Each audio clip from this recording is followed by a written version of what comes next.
Como identificar a causa da queda de cabelo? Essa é uma pergunta essencial para qualquer pessoa que sofre com queda de cabelo. Antes da gente pensar em começar qualquer tratamento, é fundamental que um diagnóstico seja estabelecido. A partir do momento que a gente não tem um diagnóstico, ou seja, que não foi estabelecido a causa da queda de cabelo, existe uma grande chance de que esse tratamento não seja efetivo, até porque não estamos tratando realmente a causa do problema. Nós temos muitos vídeos aqui no canal falando de queda de cabelo, de tratamento, de medicamentos, porém eu vejo que surgem muitas dúvidas, até porque esses vídeos estão distribuídos em diversos tópicos diferentes, e a nossa proposta agora, nesse vídeo de hoje, é a gente começar uma playlist falando mais ou menos o beabá para quem sofre de queda de cabelo. Esse primeiro vídeo vai ser sobre identificação das causas de queda de cabelo, depois nós vamos falar de exames complementares, de tratamentos, o que esperar com cada tratamento, ou seja, um guia bem completo a respeito de queda de cabelo, principalmente para quem está começando a sofrer com esse problema e ainda não começou o tratamento, ou ainda não tem um diagnóstico estabelecido, ou que talvez até já tenha começado um tratamento, mas que infelizmente esse tratamento não está surtindo efeito, e muitas vezes a gente repassando todos esses pontos, a gente consegue identificar o que não está dando certo e a partir daí traçar uma nova estratégia, tanto de diagnóstico como de tratamento. Para quem é novo por aqui, lembrar que o nosso canal fala de dermatologia, em especial de tratamentos capilares, então se você se interessa nesses assuntos, não deixe de se inscrever. Se você já conhece o nosso canal, já gosta do nosso conteúdo, aperte o botão de curtir, porque isso nos ajuda a chegar a muito mais pessoas. Vamos lá então, pessoal. Como então identificar a causa da queda de cabelo? O ideal, claro, é que você seja avaliado em consulta por um médico especialista.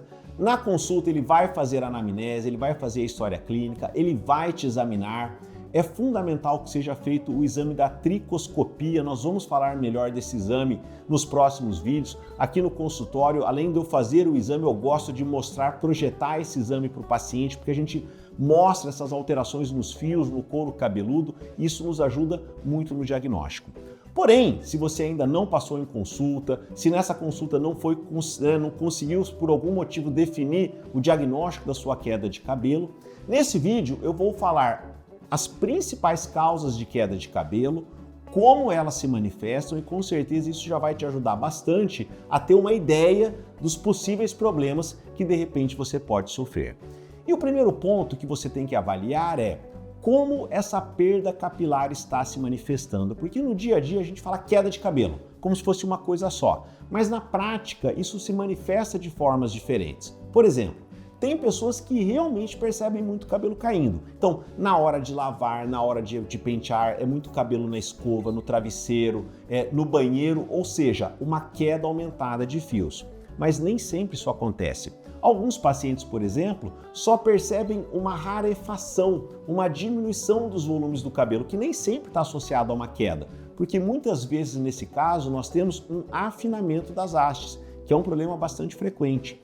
Alguns pacientes têm perda capilar em regiões muito localizadas, então ele nem vê cabelo caindo, mas ele observa uma falha no couro cabeludo, uma área lisa ou uma área inflamada com falha, e todos esses elementos vão ser muito importantes para a gente pensar nas causas associadas a cada uma delas. Bom, vamos começar a falar então das causas mais frequentes. Vamos começar falando da alopecia androgenética ou da calvície, a famosa calvície. Lembrar que a calvície ela tem uma predisposição genética muito forte, então a pessoa nasce com uma predisposição a desenvolver a calvície. No homem, a marca registrada da calvície é a perda dos cabelos inicialmente na região das entradas. Lembrar que 80% dos homens vai ter algum grau de calvície ao longo da vida. Então, conforme a gente vai envelhecendo, é normal ter uma perda capilar na região da testa, na região das entradas. Isso vai acontecendo com grande parte dos homens, porém, se isso acontece de uma maneira rápida e principalmente numa idade mais precoce, é um sinal de alerta importante. Mas esse é um sinal de alerta que quase todo mundo sabe e é muito fácil de perceber, porque o homem, o rapaz ali no espelho, ele penteia o cabelo, ele vê que a entrada está aumentando, ele já fica atento e muitas vezes procura o atendimento médico. Porém, existem outros sinais para a calvície masculina que passam mais despercebidos. O maior deles é uma rarefação, uma diminuição do volume do cabelo na região superior do couro cabeludo. Então, se você percebe que o teu cabelo na região de cima, ele tem ainda uma boa cobertura, não tem falha. Mas se você percebe que ele já está mais fino, ele já está um pouco mais ralo, se já começa a aparecer um pouco o couro cabeludo quando o cabelo está molhado, isso também é um sinal de calvície e a gente vai falar isso mais para frente. É muito importante que você procure atendimento nesse momento porque você ainda tem uma perda leve, uma perda parcial dos fios e geralmente a gente consegue uma boa reversão com o tratamento medicamentoso. Lembrar que a calvície que acomete os homens também acomete as mulheres. Geralmente a mulher não tem o surgimento das entradas. Isso é uma característica da calvície masculina. A mulher geralmente tem essa rarefação mais difusa. Então o cabelo na região superior começa a ficar mais ralo, ela percebe que o rabo de cavalo já não é tão volumoso, ela precisa dar várias voltas no elástico muitas vezes para fazer o rabo de cavalo, porque ele está mais fino. Então, essa perda de volume no momento inicial também é uma característica que chama muito a atenção para um possível quadro de calvície feminina. Muitas vezes as pessoas falam, a mulher não fica careca, a calvície só acomete os homens, mas não acomete as mulheres, e nós sabemos que isso não é verdade. Nós fizemos um estudo epidemiológico aqui no Brasil, na cidade de Botucatu. No nosso estudo, 30% das mulheres tinham algum grau de afinamento na região superior com o padrão de calvície feminina. Então sim, é menos frequente que na população masculina, porém ainda assim é muito frequente. E novamente, é fundamental que a gente faça esse diagnóstico em casos iniciais, porque quando já existe uma perda capilar mais avançada, o tratamento ainda é possível, mas ele é muito mais difícil. Então, muitas vezes eu vejo a mulher que tem uma queda de cabelo mais intensa, ela olha ali na região das entradas, procurando ali uma perda capilar nessa região e, de uma maneira geral, nas mulheres, a região que é mais preocupante é a perda capilar na região central. Bom, aí nós temos os quadros de calvície tanto no homem e na mulher, que são muito frequentes, como eu falei, mas não são as únicas causas de queda de cabelo. Uma segunda causa de queda de cabelo que é muito frequente é o eflúvio telógeno, que é bastante famoso também. E aqui no eflúvio telógeno nós temos uma alteração do ciclo de produção do cabelo. Ele não vai afinando igual ocorre no processo de calvície. O cabelo ele começa a ter um ritmo de queda aumentado, ele fica menos tempo na fase de crescimento e muitas vezes de uma hora para outra a pessoa percebe muito cabelo caindo. E quando nós temos um quadro de eflúvio telógeno, e aqui um ponto extremamente importante, o eflúvio telógeno, via de regra, é secundário a um problema de base. Enquanto a calvície ela é causada por uma predisposição genética, ou seja, ela não tem uma causa externa, a pessoa nasceu com aquela predisposição. Geralmente no eflúvio telógeno não, ele é um sinal de alerta. Então a pessoa começa a perceber muito cabelo caindo e aí a gente tem que tentar investigar o que desencadeou aquela queda. Se foi um quadro infeccioso, dengue, covid, nós sabemos que faz muito eflúvio telógeno. Se foi uma alteração hormonal, como um problema de tireoide, se foi uma alteração nutricional e por aí vai. Se foi algum medicamento que você ingeriu que desencadeou um quadro de eflúvio, nós temos vídeos falando a respeito de todos esses pontos aqui no canal. Agora percebam que o ponto inicial é, se a partir do momento da consulta o paciente tem um padrão de afinamento, de miniaturização das hastes, de rarefação, que sugere mais um quadro de calvície, é um quadro mais genético, a gente tem que ir para o tratamento. Se há um quadro agudo de queda capilar, sem afinamento, sem um padrão de calvície, é um quadro de eflúvio e aí o mais importante a gente achar a causa desse eflúvio. Lembrando, pessoal, que são duas situações muito comuns, então não raramente as duas coisas se sobrepõem. Então, para deixar a situação um pouquinho mais complicada, mas vamos pegar o exemplo da pandemia aí de Covid, que muitas pessoas tiveram queda de cabelo após o Covid. Então, a pessoa, às vezes, ela tinha um quadro de calvície mais leve, com uma rarefação, que até ela não dava muita bola, aí teve uma queda mais aguda por causa do Covid, No exame, na consulta, a gente observa que tem aquele eflúvio, aquela queda por causa do Covid, mas já com alterações da alopecia androgenética. E nesse caso, então, a gente tem que abordar as duas situações. Uma outra causa comum de queda de cabelo, mas já bem menos comum do que essas, é a alopecia areata. Temos muitos vídeos aqui no canal sobre a alopecia areata.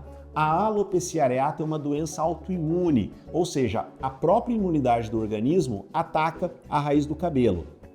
Cerca de 2% da população vai apresentar algum quadro de alopecia areata ao longo da vida e geralmente ela se manifesta com uma área lisa, sem cabelo. Geralmente a pessoa não tem dor, não tem coceira, não tem inflamação. Muitas vezes a pessoa nem percebe, a não ser que seja numa área visível, mas às vezes é na região da nuca, na lateral. A região da barba também pode ter alopecia areata. Então não raramente a pessoa vai cortar o cabelo, vai no cabeleireiro e até o cabeleireiro percebe que existe uma falha. Talvez o principal conceito equivocado em relação à alopecia areata, que seja uma micose, que ela seja transmissível. Muitas vezes a pessoa até acha que pegou no cabeleireiro ou compartilhando alguma escova de cabelo e ela não é uma doença transmissível, ela não é uma doença causada por fungos, ela não é uma micose, então não adianta usar antifúngicos, esse tipo de medicamento, porque a alopecia areata é o que nós chamamos de doença autoimune e nós temos tratamentos específicos para ela. Já temos vídeos aqui no canal falando a respeito disso. Vamos fazer também vídeos mais detalhados no nosso guia. Lembrando que o foco do nosso vídeo de hoje é identificar as principais causas.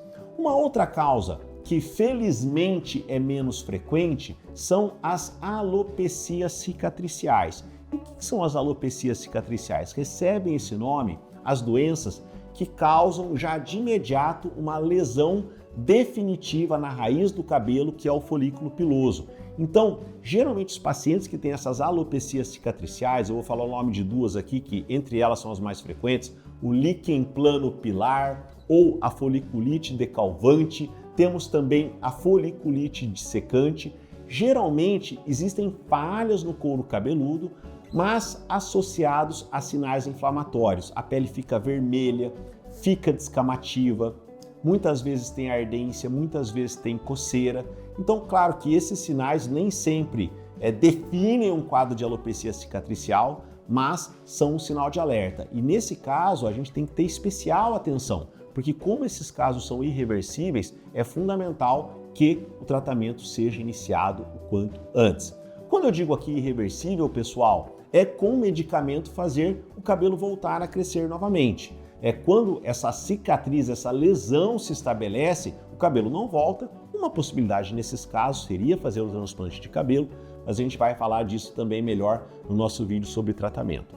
Aqui vale um destaque especial para a alopecia frontal fibrosante. Nós temos muitos vídeos aqui no canal falando a respeito da alopecia frontal fibrosante. Infelizmente, ela tem se tornado cada vez mais frequente, ela acomete muito mais mulheres do que homens e ela tende a levar a uma perda capilar na região da frente, na linha da testa, na lateral. Ela geralmente leva também a uma perda de sobrancelhas. Então, mulheres que têm perda nessa região frontal, que têm a impressão de que a testa está aumentando, que perderam as sobrancelhas, é fundamental que a gente pense na alopecia frontal fibrosante, porque ela também é uma alopecia cicatricial e a partir do momento que ela se instala, nós não conseguimos realmente reverter os fios que foram perdidos naquela região. Bom, pessoal, falamos aqui então das principais causas de queda de cabelo e clinicamente então como nós podemos identificá-las. O que eu gostaria que vocês fizessem? Mandem perguntas para a gente, o que não ficou claro, quais são as principais dúvidas que vocês têm, porque como nós teremos a nossa série de vídeo completando esse guia de avaliação para quem sofre de cabelo, nós vamos tentar então colocar as principais perguntas, as principais dúvidas nos próximos vídeos. Não esqueça de mandar esse vídeo aí para quem sofre de queda de cabelo, tenho certeza que ele pode ser muito útil. Se você gostou do nosso vídeo, não se esqueça de se inscrever, de curtir e até a próxima.